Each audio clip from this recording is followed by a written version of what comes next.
إن الحمد لله نحمده ونستعينه ونؤمن به ونتوكل عليه ونعوذ بالله من شرور أنفسنا ومن سيئات أعمالنا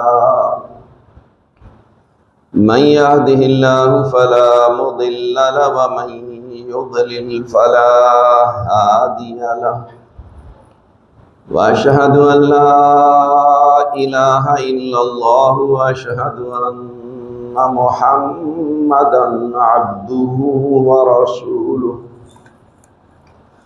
يا أيها الذين آمنوا اتقوا الله حق تقاته ولا تموتن إلا وأنتم مسلمون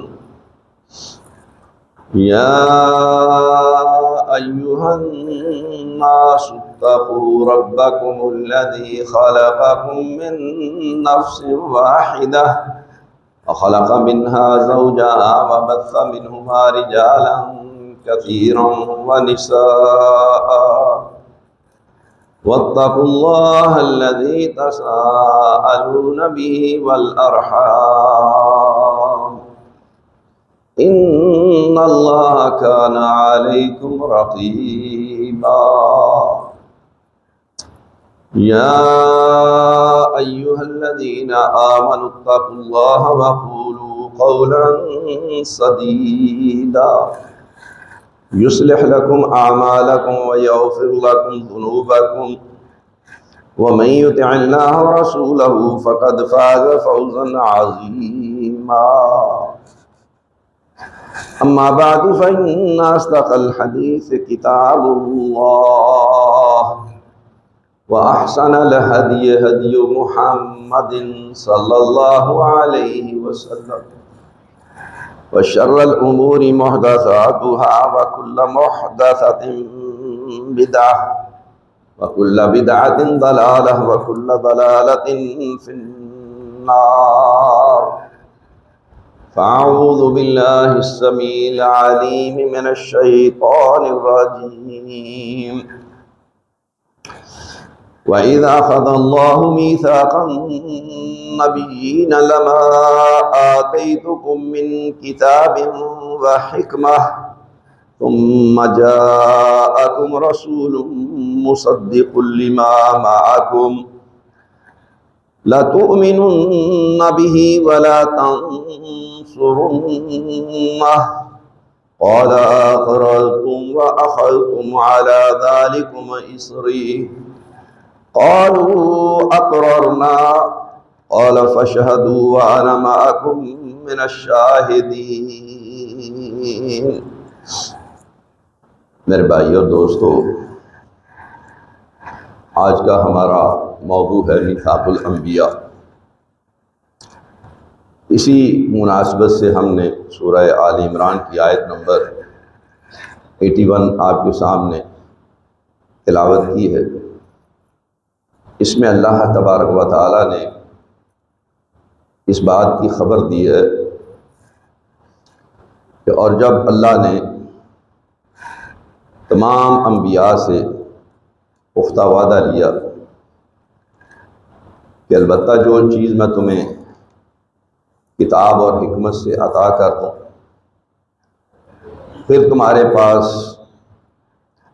کوئی رسول آ جائے تصدیق کرنے والا اس چیز کی جو تمہارے پاس ہے، جو تمہیں عطا کی گئی ہے، البتہ ضرور بضرور تم اس پر ایمان لاؤ گے اور ضرور بضرور تم اس کی مدد کرو گے۔ تو اللہ تبارک و تعالیٰ نے پوچھا کیا تم اقرار کرتے ہو اور اس بات پر مجھے پختہ وعدہ دیتے ہو؟ تو سب انبیاء نے کہا کہ اقررنا، ہم نے اقرار کیا۔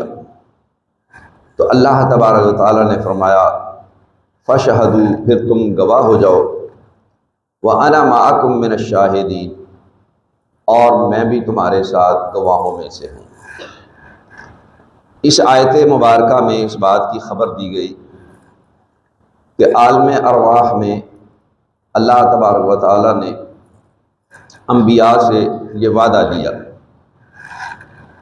تو اب اس سے مراد عمومی طور پر اہل علم دو باتیں لیتے ہیں۔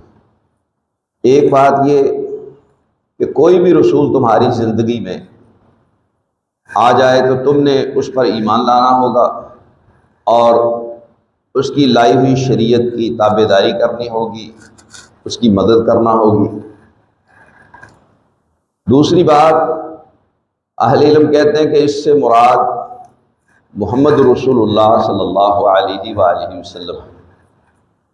ہم کہتے ہیں کہ یہ دونوں باتیں ہی اپنی جگہ پہ درست ہے کہ ہر نبی کے لیے، ہر نبی کو پابند کیا گیا کہ اس کی زندگی میں اگر وہ آ جائے جبکہ اسے پہلے سے نبوت اور رسالت مل چکی ہے، کتاب مل چکی ہے، اور وہ نبی آ کر کے اپنی نبوت کا اعلان کرے تو پہلے نبی کو اس کے تابع ہونا چاہیے اور اس کی مدد کرنی چاہیے اور اس کے ساتھ مل کر کے دین کی دعوت و تبلیغ اور اشاعت کا کام کرنا چاہیے۔ چونکہ یہ ہمارے رسول صلی اللہ علیہ وآلہ وسلم ہی سب سے آخر میں آئے، اس اعتبار سے تمام انبیاء سے یہ وعدہ لیا گیا تو سب انبیاء اپنے اپنے زمانے میں مختلف اوقات میں نبی صلی اللہ علیہ وآلہ وسلم کے متعلق خبر دیتے رہے، جیسا کہ تورات نے بھی خبر دی ہے، زبور نے بھی دی ہے، انجیل نے بھی دی ہے، اور آپ علیہ السلام کے اوصاف حسنہ، اوصاف حمیدہ بیان کیے ہیں، اور سب نبی آپ صلی اللہ علیہ وآلہ وسلم کے متعلق خبر دیتے رہے۔ سورہ صف میں اللہ تبارک و تعالیٰ نے عیسیٰ علیہ السلام کی بات کو نقل کیا ہے، وَإِذْ قَالَ عِيسَى ابْنُ مَرْيَمَ يَا بَنِي إِسْرَائِيلَ إِنِّي رَسُولُ اللَّهِ إِلَيْكُمْ۔ اور جب عیسیٰ بن مریم نے کہا کہ اے بنی اسرائیل، بے شک میں اللہ کا رسول تمہاری طرف مبعوث کیا گیا ہوں، مصدقا لما، تصدیق کرنے والا اس چیز کی جو بین یدیہ، میرے آگے پہلے گزر چکی ہے، من التورات، تورات میں، ومبشرا برسول یاتی من بعد اسمہ احمد، اور خوشخبری دینے والا رسول صلی اللہ علیہ وسلم کی کہ جو میرے بعد آئے گا اس کا نام احمد ہوگا۔ یعنی آپ علیہ السلام کا نام لے کر کے یہ پیشین گوئی اور خوشخبری دی گئی قوم کو، اور بتایا گیا کہ وہ رسول صلی اللہ علیہ وآلہ وسلم دنیا میں تشریف لائیں گے اور تم نے ان پر ایمان لانا ہوگا اور ان کی رسالت اور نبوت کو تسلیم کرنا ہوگا۔ لیکن آپ جانتے ہیں کہ نہ تو یہودیوں نے اس پہ عمل کیا اور نہ ہی عیسائیوں نے اس پہ عمل کیا، بلکہ نبی صلی اللہ علیہ وآلہ وسلم کی مخالفت میں پیش رہے، باوجود اس کے کہ وہ یہ بات جان چکے تھے اور تسلیم کر چکے تھے، اور ان کو اس بات کا یقین حاصل ہو چکا تھا کہ آپ صلی اللہ علیہ وآلہ وسلم ہی نبی برحق ہے، جیسا کہ قرآن مجید نے بیان بھی کیا ہے کہ یعرفونہ کما یعرفون ابناءہم، وہ آپ کو ایسے سچا نبی جانتے پہچانتے ہیں جیسا کہ وہ اپنے بیٹوں کو پہچانتے ہیں، کہ اپنے بیٹے کو پہچاننے میں کبھی کسی کو شبہ نہیں ہوا، اور کبھی ایسا نہیں ہوا کہ چھٹی کا وقت ہے، ہزاروں کی تعداد میں بچے ہیں، وہ اسکول سے نکلے ہیں تو وہ کسی اور کے بچے کو پکڑ کر کے اپنے ساتھ گھر لے آئے، ایسا نہیں ہوتا، نہ ہو سکتا ہے۔ لیکن ان کی بدفطرتی جس کی وجہ سے وہ ایمان نہیں لائے، یہودیوں میں بطور خاص 10 کے قریب ہی افراد ایمان لائے، عیسائیوں میں کثیر تعداد میں لوگ ایمان لے آئے۔ بہرحال یہ تو قرآن مجید میں اللہ تبارک و تعالیٰ نے مختلف انداز میں نبی صلی اللہ علیہ وآلہ وسلم کے متعلق یہ خبر دی، اور پھر آپ علیہ السلام کو اللہ تبارک و تعالیٰ نے معراج کروائی، اور یہ وہ اعزاز ہے کہ جو آپ صلی اللہ علیہ وآلہ وسلم کے علاوہ کسی نبی کو حاصل نہیں ہوا، کہ اس کی زندگی میں اس کو اللہ تبارک و تعالیٰ نے آسمانوں سے اوپر بلایا ہو اور اس کے ساتھ اللہ تبارک و تعالیٰ براہ راست ہم کلام ہوا ہو۔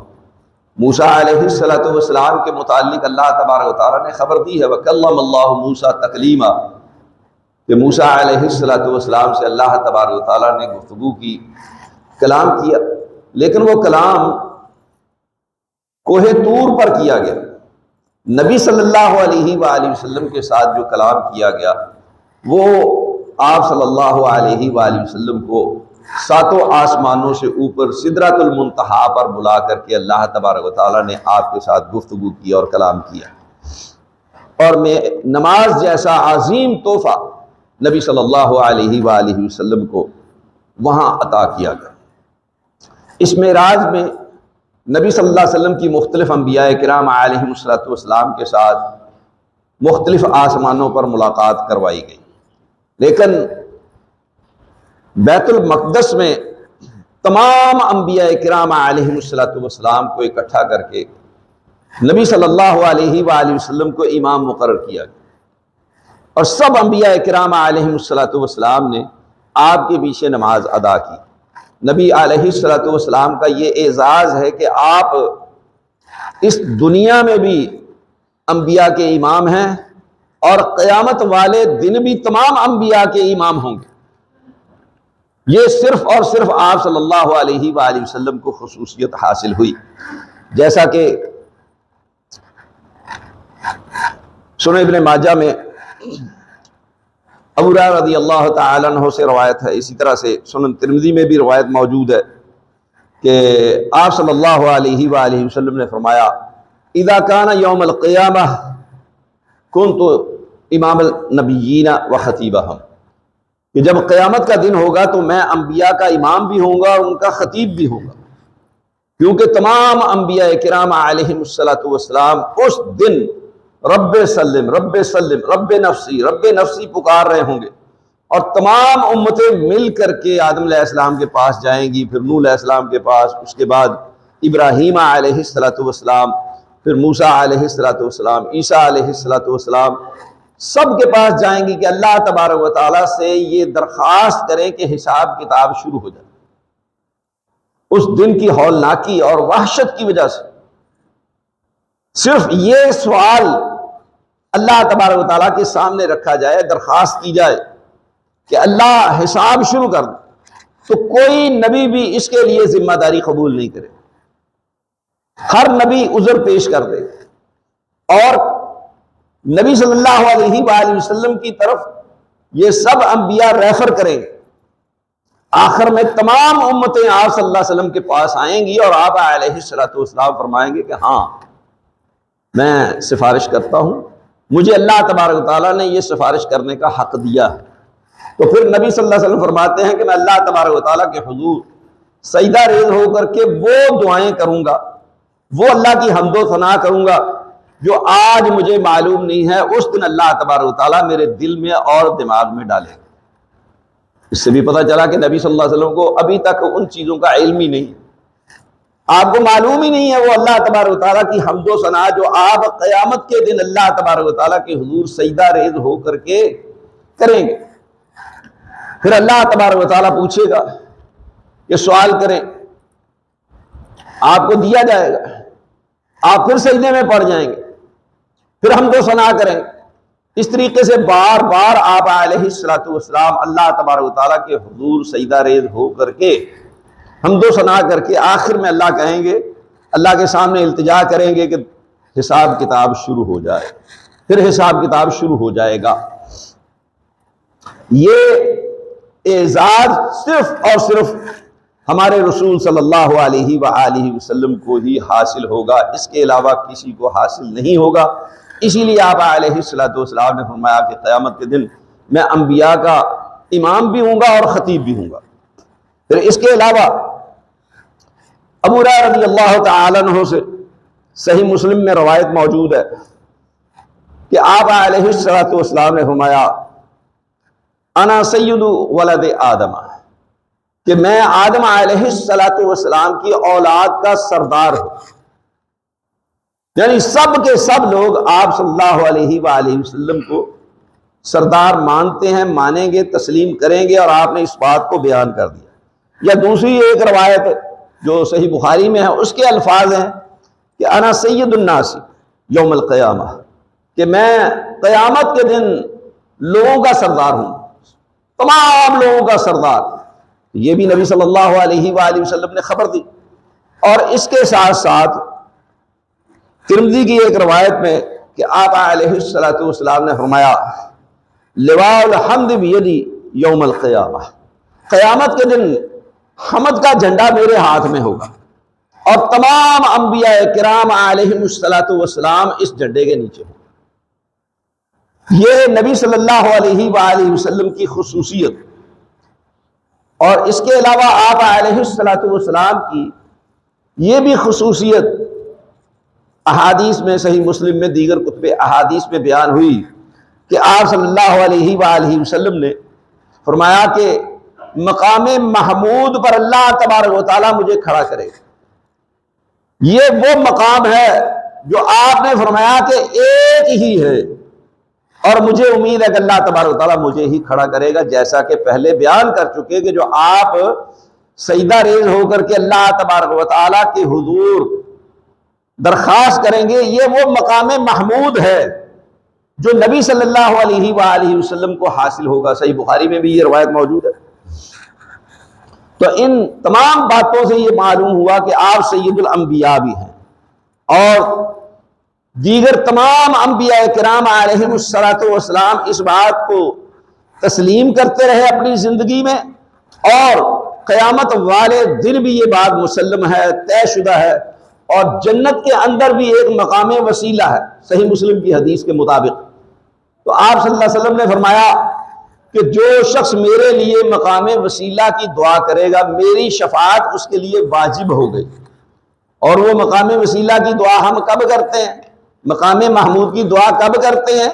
جب مؤذن اذان کہتا ہے تو اس کے بعد جو ہم دعا کرتے ہیں اس میں مقام محمود اور مقام وسیلہ دونوں کا ذکر موجود ہے، اور ہم نبی صلی اللہ علیہ وسلم کے لیے یہ دعا کرتے ہیں کہ آپ کو اللہ تبارک و تعالیٰ اپنے وعدہ کے مطابق مقام محمود بھی عطا کرے اور مقام وسیلہ بھی عطا کرے۔ تو لہذا یہ دعا ہمیں یاد کرنی چاہیے اور اس کو پڑھنے کا اہتمام کرنا چاہیے۔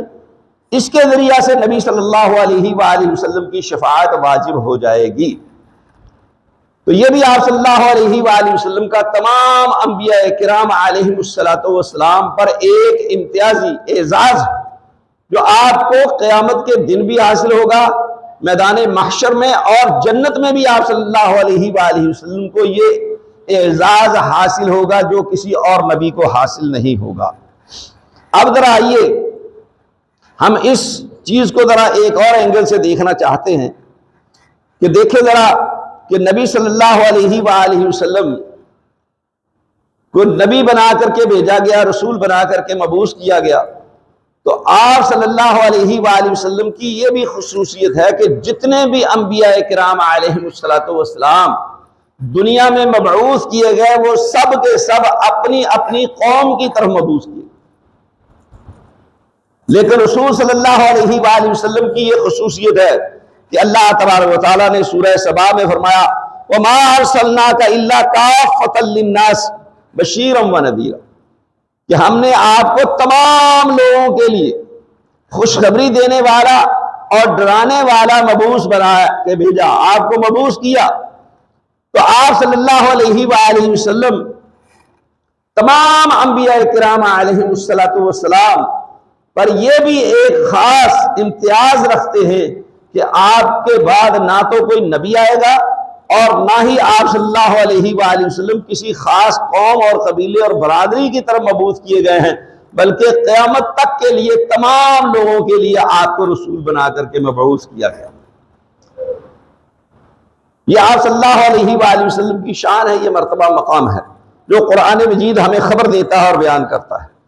تو اس کے ساتھ ساتھ آپ ذرا دیکھیں کہ آپ نے وہ کام سر انجام دیا جو دیگر انبیاء کرام علیہ السلام سر انجام نہیں دے سکے، کہ آپ نے تمام امراء اور سلاطین حکمرانوں کی طرف خطوط لکھے، ان کو اسلام کی طرف دعوت دی، اور پھر ان کو یہ بات بتائی کہ اگر اسلام قبول کر لو گے اسلم تسلم، سلامتی پا جاؤ گے، اگر آپ اسلام قبول نہیں کرو گے تو پھر آپ کو ہماری بات تسلیم کرنا ہوگی کہ ہمارے تابع ہونا ہوگا، ہمیں جزیہ دے کر کے رہنا ہوگا۔ اگر آپ ایسا نہیں کریں گے تو پھر آپ جنگ کے لیے تیار ہیں۔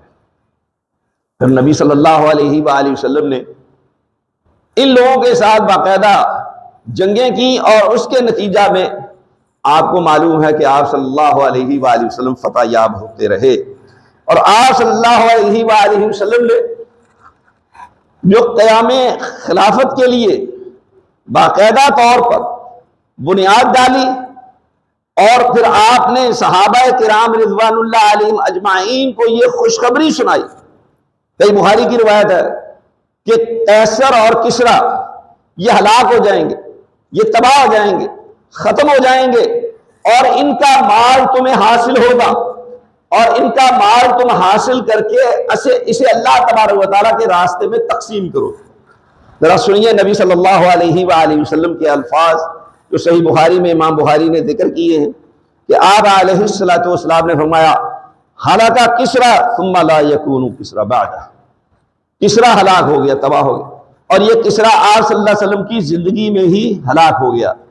اس کا بیٹا جو ہے اس نے ہی اس کو قتل کر دیا، اور اس کے بعد جو روب دبدبا، جو حکومت طاقتور کسریٰ کی تھی وہ پھر قائم نہیں ہو سکی۔ پھر آپ علیہ السلام نے فرمایا وَقَيْسَرُ لَيَهْلِكَنَّ ثُمَّ لَا يَكُونُ قَيْسَرُ بَعْدَهُ، اور قیصر بھی ہلاک ہوگا، پھر اس کے بعد کوئی قیصر نہیں ہوگا۔ ہر آنے والا بادشاہ ایران کا، عراق کا، اس کا لقب کسریٰ ہوتا تھا۔ ایک بہت بڑی طاقت تھی اپنے وقت، اور دوسری طاقت روم کی تھی، ان کا بادشاہ حکمران وہ اس کا لقب قیصر ہوا کرتا تھا۔ لیکن نبی صلی اللہ علیہ وآلہ وسلم کی اس پیشین گوئی کے مطابق یہ ہلاک ہوئے، تباہ ہوئے، برباد ہوئے، اور آخری بات جو نبی صلی اللہ علیہ وآلہ وسلم نے اس میں بیان فرمائی تھی وَلَا تُقْسَمَنَّ كَنُوزُهُمَا فِي سَبِيلِ اللَّهِ، تم ضرور بضرور ان کے خزانے اللہ تبارک و تعالیٰ کے راستے میں تقسیم کرو گے۔ لہذا ایسا ہی ہوا۔ آپ کو معلوم ہے کہ یہ خزانے صحابہ کرام رضوان اللہ علیہم اجمعین نے حاصل کیے، اور حاصل کرنے کے بعد ان خزانوں کو اللہ تبارک و تعالیٰ کے راستے میں خرچ کیا۔ تو نبی صلی اللہ علیہ وسلم کی یہ پیشین گوئی بھی پوری ہوئی، اور دنیا نے اپنی آنکھوں سے اس کا مشاہدہ کیا۔ یہ مشاہدہ بڑی چیز ہے، اس سے بہت سارے عقدے حل ہوتے ہیں۔ جو لوگ مشاہدہ نہیں کر سکتے یا اس سے عاری ہوتے ہیں ان کو بات بھی نہیں سمجھ آ سکتی، تو یہ چیزیں اس پہ دلالت کرتی ہیں، واضح اور بین دلائل ہیں کہ نبی صلی اللہ علیہ وآلہ وسلم نے جو کچھ بھی پیشین گوئیاں کی وہ بعین ہی جیسا کہ قرآن مجید نے پیشین گوئیاں کی اسی طریقے سے پوری ہوئی۔ اگر آپ اس کی تفصیل جاننا چاہتے ہیں، پڑھنا چاہتے ہیں، اور اپنا ایمان تازہ کرنا چاہتے ہیں، اس کے لیے آپ کو قاضی محمد سلیمان سلمان منصور پوری رحمہ اللہ کی کتاب رحمت للعالمین کا مطالعہ کرنا چاہیے، کہ اس میں باقاعدہ انہوں نے نبی صلی اللہ علیہ وسلم کی وہ پیشین گوئیاں ذکر کی ہیں، اور جو پیشین گوئیاں پوری ہو چکی تھیں ان کا بھی ذکر کیا ہے، کہ نبی صلی اللہ علیہ وآلہ وسلم نے فرمایا تھا کہ مدینہ میں آگ بھڑکے گی، اور بصرہ والے دیکھیں گے، شام والے، وہ واقعتاً وہ آگ بھڑکی، اور شام میں وہ آگ لوگوں کو نظر آئی۔ تاریخ نے اس کو محفوظ کیا۔ بہرحال یہ ہمارا موضوع نہیں، عرض کرنے کا مقصد یہ ہے کہ نبی صلی اللہ علیہ وآلہ وسلم کی پیشین گوئیاں بھی اسی طریقے سے حق اور سچ ثابت ہوئی جیسا کہ قرآن مجید نے پیشین گوئیاں کی، اور وہ حق اور سچ ثابت ہوئی۔ اور جن پیشین گوئیوں کا ابھی تک ظہور نہیں ہوا، ہمارا ایمان اور یقین ہے کہ وہ یقیناً پوری ہو کر کے رہے گی۔ اور نبی صلی اللہ علیہ وآلہ وسلم سے پہلے انبیاء کرام علیہم السلام کو جو دین دیا گیا وہ کامل اور اکمل نہیں تھا۔ آپ صلی اللہ علیہ وآلہ وسلم کو جو دین دیا گیا یہ کامل بھی ہے اور اکمل بھی، اور اللہ تبارک و تعالیٰ نے یہ اعلان کر دیا۔ یہ ایک عظیم اعزاز ہے جو امت مسلمہ کو بھی حاصل ہے۔ کہ آپ صلی اللہ علیہ وآلہ وسلم کو اور امت مسلمہ کو اس بات کی خبر دی اللہ تبارک و تعالیٰ نے، الیوم اکملت لکم دینکم واتممت علیکم نعمتی ورضیت لکم الاسلام دینا، کہ آج کے دن میں نے تمہارے لیے اپنے دین کو مکمل کر دیا اور اپنی نعمت تم پر پوری کر دی اور تمہارے لیے اسلام کو دین پسند کیا۔ اب آپ دیکھیں کہ جب نبی صلی اللہ علیہ وآلہ وسلم پر اللہ تبارک و تعالیٰ نے اس دین کو مکمل کر دیا تو پھر لازم اور ضروری تھا کہ آپ صلی اللہ علیہ وآلہ وسلم بھی اللہ کے آخری نبی ہوں۔ جب دین مکمل ہو گیا تو اب مزید تو اس میں اضافے کی کوئی ضرورت باقی نہ رہی، تو نبی صلی اللہ علیہ وآلہ وسلم کو پھر اس کے ساتھ ساتھ خاتم النبیین بھی بنا دیا گیا، کیونکہ آپ کے بعد اب نہ کوئی نیا دین آنا تھا، نہ کوئی اضافے کی ضرورت تھی، اور نہ ہی کسی اور نبی کی حاجت اور ضرورت باقی رہ گئی۔ پہلے جتنے بھی ادیان تھے وہ سب منسوخ کر دیے، پہلی جتنی بھی کتابیں وہ سب منسوخ ہو گئیں۔ اب قرآن مجید کے احکامات پر عمل کیا جائے گا، اس کے مطابق زندگی گزاری جائے گی، اور نبی صلی اللہ علیہ وآلہ وسلم کی تابعداری فرما برداری کی جائے گی۔ یہ بھی بات اس طریقے سے پوری سمجھ آ سکتی ہے کہ سنن دارمی میں روایت موجود ہے کہ آپ صلی اللہ علیہ وآلہ وسلم نے عمر رضی اللہ تعالی عنہ کو دیکھا کہ وہ بیٹھے ہوئے تورات کا ورق پڑھ رہے ہیں۔ آپ صلی اللہ علیہ وآلہ وسلم غضبناک ہو گئے۔ آپ نے فرمایا کہ اے عمر، تو یہ تورات کا ورق پڑھ رہا ہے، اگر صاحب تورات موسیٰ علیہ السلام بھی تشریف لے آئیں تو ان کو بھی میری اتباع کے سوا کوئی چارہ کار نہیں، میری اتباع کریں گے تو نجات پائیں، اگر میری اتباع نہیں کریں گے تو وہ بھی نجات نہیں پا سکتے۔ اس میں ہمارے لیے عظیم سبق ہے۔ وہ عظیم سبق کیا ہے کہ جب انبیاء کرام علیہم السلام بھی آپ صلی اللہ علیہ وآلہ وسلم کی تابعداری فرما برداری کرنے کے پابند ہیں، تو آپ مجھے بتائیں کہ پھر کسی امتی کی تابعداری فرما برداری کی جا سکتی اور کسی نبی کی تابعداری نہیں ہو سکتی؟ بھائیو، تو کسی امتی کی کیسے ہو سکتی ہے؟ یہ اماموں کی تقلید اور مختلف مذاہب بنا کر کے اس کے پیچھے چلنا، اس کے مطابق زندگی گزارنا، اور اس کو یہ سمجھ لینا کہ ہمارے لیے نجات کا باعث ہے، نہیں۔ میں تو کہتا ہوں کہ عجیب و غریب حالت ہے ان لوگوں کی۔ علامہ اقبال نے اسی لیے کہا تھا کہ تقلید کی روش سے بہتر ہے خودکشی۔ تقلید کے نتائج اتنے خوفناک، خطرناک اور بھیانک ہیں کہ آپ کبھی تفسیر عثمانی کا وہ مقام پڑھ کے دیکھیں جہاں اللہ تبارک و تعالیٰ نے وَفِصَالُهُ فِي عَامَيْنِ کہ دودھ چھڑانے کی مدت 2 سال بیان، سورہ بقرہ میں بھی 2 سال بیان کی، سورہ احقاف میں بھی اللہ تبارک و تعالیٰ نے 2 سال بیان کی، لیکن بڑے علامہ فہامہ مفسر قرآن وہ کہتے ہیں کہ یہ جو اللہ تبارک و تعالیٰ نے قرآن مجید میں دودھ پلانے کی مدت 2 سال بیان کی ہے، یہ کثرت عادت کی بنا پر ہے۔ ہمارے امام نے جو کہا ہے 2.5 سال دودھ پلانا چاہیے، اس کی کوئی اور دلیل ان کے پاس ہوگی، اب تک وہ دلیل سامنے نہیں آ سکی۔ 1450 سال ہونے والے ہیں، وہ دلیل سامنے نہیں آئی۔ اس کے پیچھے ہے جس کا علم ہی نہیں ہے، جس کے بارے میں کچھ پتہ ہی نہیں ہے، اور جو قرآن مجید بیان کرتا ہے اس پر عمل ہی نہیں ہے۔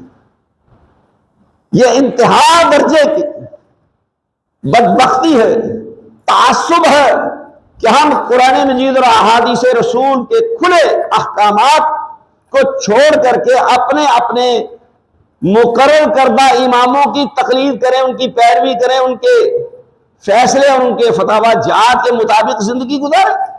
انا للہ و انا الیہ راجعون۔ اور یہ بات آپ کو اچھی طرح سے معلوم ہے کہ عیسیٰ علیہ السلام بھی اس دنیا میں تشریف لائیں گے، جیسا کہ رسول اللہ صلی اللہ علیہ وسلم نے خبر دی۔ قرآن مجید سے بھی یہ بات ثابت ہے۔ لیکن کیا عیسیٰ علیہ السلام جب آئیں گے تو بحیثیت نبی آئیں گے اور آ کر کے اپنی نبوت کا سکہ چلائیں گے، اپنی شریعت پیش کریں گے؟ یہ بات مسلم اور طے شدہ ہے کہ عیسیٰ علیہ السلام بھی آ کر کے نبی صلی اللہ علیہ وسلم کی اتباع کریں گے، تابعداری کریں گے، آپ علیہ السلام کی شریعت کے مطابق عمل کریں گے۔ لیکن اس پہ بھی لوگوں نے بڑا ظلم کیا کہ امام ابو حنیفہ کی پیروی کریں گے، نعوذ باللہ من ذالک۔ یہ بھی ایک المیہ ہے ہمارا۔ بہرحال عرض کرنے کا مقصد یہ ہے کہ نبی صلی اللہ علیہ وآلہ وسلم پر اللہ تبارک و تعالیٰ نے نبوت کی تکمیل کر دی۔ قرآن مجید میں بھی اس بات کی خبر دی گئی، وَمَا كَانَ مُحَمَّدٌ أَبَا أَحَدٍ مِّن رِّجَالِكُمْ وَلَٰكِن رَّسُولَ اللَّهِ وَخَاتَمَ النَّبِيِّينَ، کہ محمد صلی اللہ علیہ وآلہ وسلم تم میں سے مردوں میں سے کسی کے باپ نہیں۔ مرد اس کو کہا جاتا ہے جو بالغ ہو۔ تو آپ صلی اللہ علیہ وسلم کے 3 بیٹے صغر سنی میں ہی، دودھ پینے کی عمر میں ہی فوت ہو گئے۔ چونکہ آپ نے زید رضی اللہ تعالی عنہ کو اپنا متبنہ بنایا تھا، منہ بولا بیٹا، تو لوگوں نے زید بن محمد کہنا شروع کر دیا۔ پہلے تو قرآن مجید نے اس کی ہی نفی کی۔ سورہ احزاب یہ طریقہ کار لے پالک کا سلسلہ ہی ختم کر دیا، متمنہ بنانے کی رسم کو ختم کر دیا اور حکم دیا گیا وَعُدُوهُمْ لِآبَائِهِمْ، ان کے باپوں کے نام سے ان کو پکارو۔ اور دوسری بات یہ بیان کر کے سمجھا دی کہ محمد صلی اللہ علیہ وآلہ وسلم تم میں سے کسی مرد کے باپ نہیں، لیکن آپ علیہ السلام اللہ کے رسول ہیں اور خاتم النبیین ہیں، جیسا کہ آپ نے خود بھی بیان فرمایا، انا خاتم النبیین لا نبی بعدی، کہ میں آخری نبی ہوں، میرے بعد کوئی نبی نہیں ہے۔ یہ لا نبی بعدی لا نفی جنس کا ہے، جیسے ہم کہتے ہیں لا الہ الا اللہ، کوئی معبود نہیں ہے۔ ہما قسم کے معبودان باطلہ کا انکار ہے، جیسے کہتے ہیں لا صلاۃ الا بفاتحۃ الکتاب، کوئی نماز نہیں ہے سورہ فاتحہ کے بغیر۔ یا قرآن مجید کے آغاز میں سورہ فاتحہ کے بعد سورہ بقرہ کی تلاوت کرتے ہیں تو اللہ تبارک و تعالیٰ نے کیا بتایا؟ ذالک الکتاب لا ریب فیہ، یہ کتاب، اس میں کسی قسم کا شک و شبہ نہیں، کوئی شک و شبہ نہیں، ہما قسم کے شک سے یہ قرآن مجید پاک اور منزہ ہے۔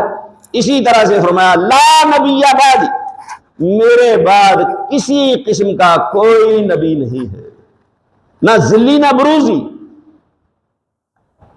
تو یہ آپ علیہ السلام کی خصوصیت کہ آپ آخری نبی، تو ظاہر ہے کہ جو آخری کتاب دی گئی، دین مکمل کیا گیا، آخری نبی جس کو بنا کے بھیجا گیا، اب اس کے بعد کسی اور کی حاجت اور ضرورت نہیں ہے۔ تو جو کچھ اس کو تعلیمات دی گئی ہیں وہ قیامت تک کے لیے، جتنے اوامر و نواہی ہیں، جتنے دنیا کے شعبہ جات ہیں، جس زندگی کے پہلو سے ہمیں واسطہ پڑ سکتا ہے، اس کے متعلق رسول اللہ صلی اللہ علیہ وآلہ وسلم نے مکمل رہنمائی کر دی۔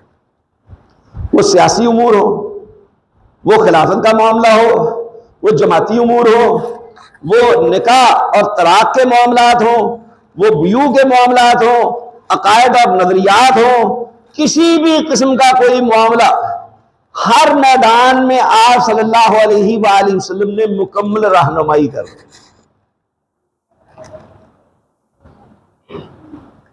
شرح السنہ بغوی کتاب الرسالہ امام شافعی میں یہ روایت موجود ہے، آپ صلی اللہ علیہ وآلہ وسلم نے فرمایا کوئی نیکی کا ایسا کام نہیں جو میں نے کر کے تمہیں دکھا نہ دیا۔ کتنی عظیم بات کہہ دی کہ کوئی نیکی کا ایسا کام نہیں جو میں نے تمہیں کر کے نہ دکھا دیا، اور کوئی ایسی برائی نہیں ہے جس سے میں نے تمہیں منع نہ کر دیا. اور اس سے بھی بڑھ کر کے نبی صلی اللہ علیہ وآلہ وسلم کی تعلیمات، آقا علیہ الصلوۃ والسلام کے اس دین کی خصوصیات. اللہ اکبر. سنن ابن ماجہ میں روایت موجود ہے کہ آقا علیہ الصلوۃ والسلام نے فرمایا لقد ترکتکم علی مثل البیضاء لیلها ونہارها سوا. میں تمہیں ایسے صاف شفاف روشن دین پر چھوڑ کر کے جا رہا ہوں کہ اس کی رات بھی دن کے برابر.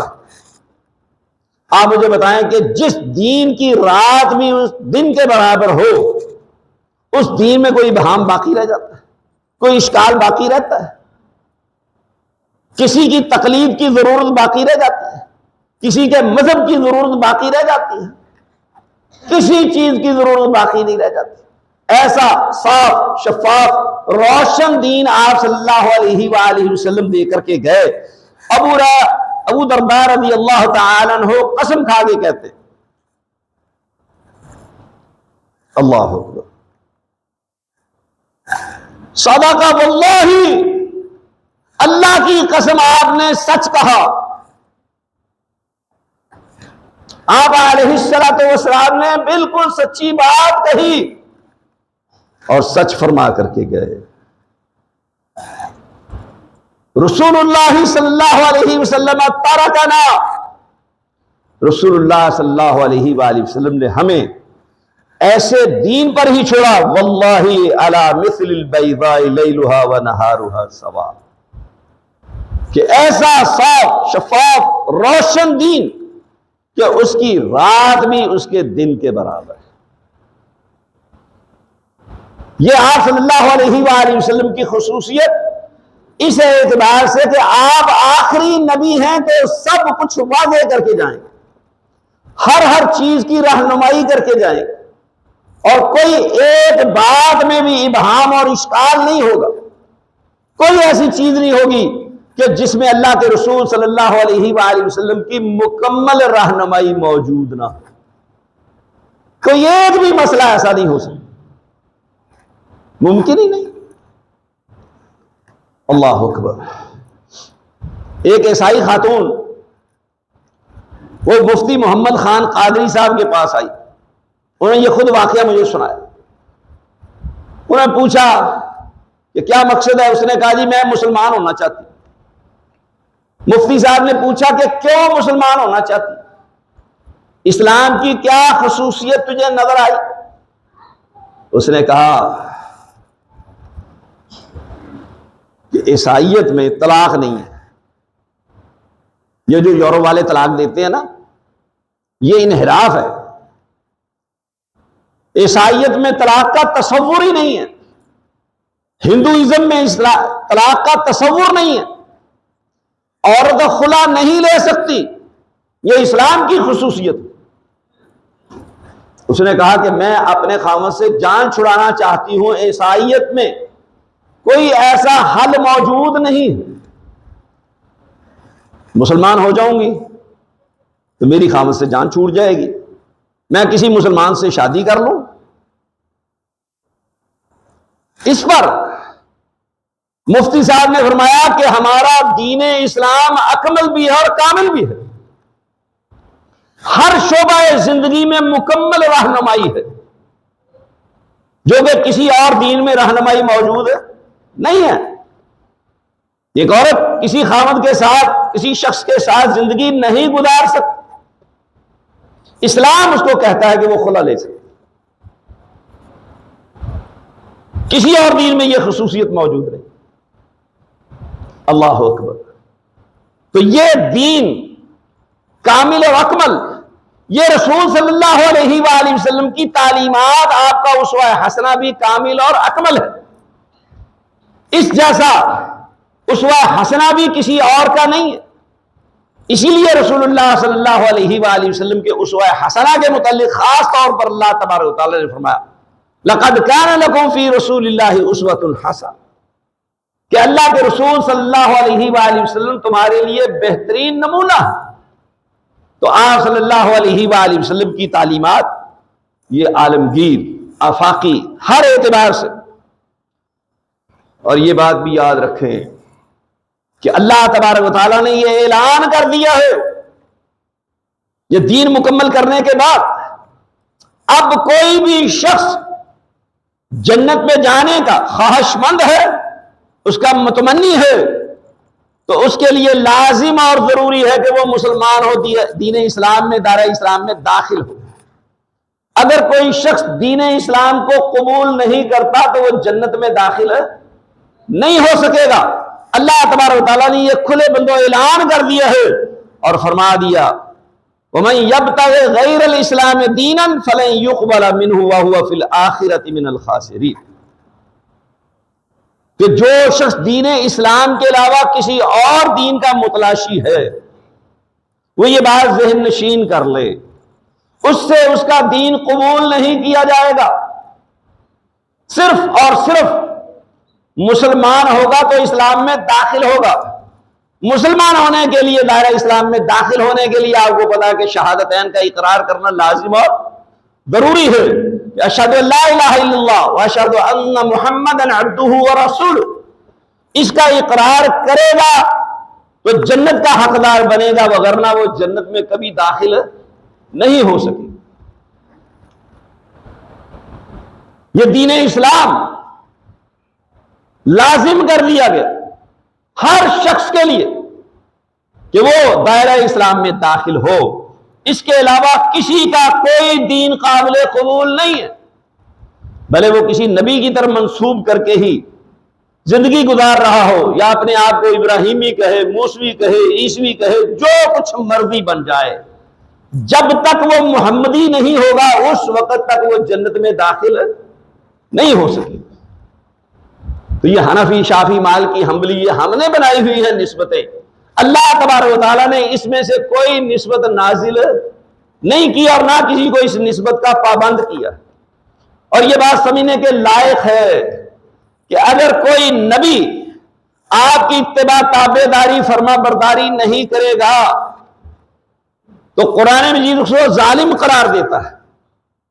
چاہے جائے کہ کوئی امتی اٹھ کر کے کسی امتی کی تابع داری اور فرما برداری شروع کر. یہ کس قدر افسوسناک بات ہے.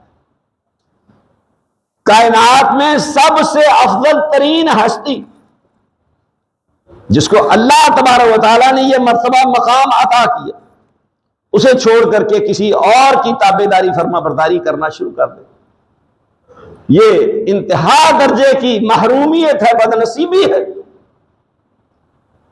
اللہ تبارک و تعالیٰ نے تو یہاں تک یہ بات کہہ دی، نبی صلی اللہ علیہ وسلم کو حکم دیا گیا کہ آپ یہ اعلان کر دیں قُلْ إِن كُنتُمْ تُحِبُّونَ اللَّهَ فَاتَّبِعُونِي يُحْبِبْكُمُ اللَّهُ وَيَغْفِرْ لَكُمْ ذُنُوبَكُمْ، کہ اگر تم اللہ تبارک و تعالیٰ سے محبت کرتے ہو تو پھر میری اتباع کرو، میرے پیچھے چلو. معلوم ہوا کہ اگر کوئی شخص اللہ سے محبت کا دعوے دار ہے تو اس کے لیے لازم اور ضروری ہے کہ وہ اپنے اس دعویٰ کو نبی صلی اللہ علیہ وسلم کی تابع داری، فرما برداری، اطاعت گزاری اور اتباع کے ذریعہ سے ثابت کرے. آپ کی اتباع، تابع داری، فرما برداری کرے گا تو وہ شخص اللہ تبارک و تعالیٰ کا محبوب قرار پائے گا. ایک بات. دوسری بات کہی گئی وَيَغْفِرْ لَكُمْ ذُنُوبَكُمْ، اللہ تبارک و تعالیٰ تمہارے گناہ بھی بخش دے گا. یعنی صرف اللہ تبارک و تعالیٰ کا محبوب بننا ہی کافی نہیں ہے، بلکہ اللہ تبارک و تعالیٰ اس شخص کے گناہ بھی بخش دے گا، گناہ بھی معاف کر دے گا. اور یہ چیز صرف اور صرف آپ صلی اللہ علیہ وآلہ وسلم کی تابع داری اور فرما برداری کے ذریعہ سے ہی حاصل ہوگی. اس لیے اس رسول صلی اللہ علیہ وسلم جس کے یہ اوصاف ہم نے بیان کیے اور جو کچھ اللہ اور اس کے رسول نے خبر دی اس کے مطابق یہ ہم نے ساری بات آپ کے سامنے رکھی کہ انبیاء کو بھی آپ صلی اللہ علیہ وسلم کی تابع داری، فرما برداری کا پابند کر لیا گیا، آپ سے وعدہ لے لیا گیا، تو پھر میرے بھائی اور دوستو کسی اور کی کیا حیثیت ہو سکتی ہے. تو آئیے عزم کریں کہ ہم ہر معاملہ میں نبی صلی اللہ علیہ وسلم کی تابع داری، فرما برداری کریں گے اور آپ علیہ الصلوۃ والسلام کی سیرت، آپ کی صورت آپ علیہ السلام کے اسوہ حسنہ اور آپ صلی اللہ علیہ وسلم کی تعلیمات کے مطابق زندگی گزاریں گے۔ اللہ تبارک و تعالیٰ مجھے اور آپ کو اس بات کی توفیق دے۔ وآخر دعوانا ان الحمدللہ رب العالمین۔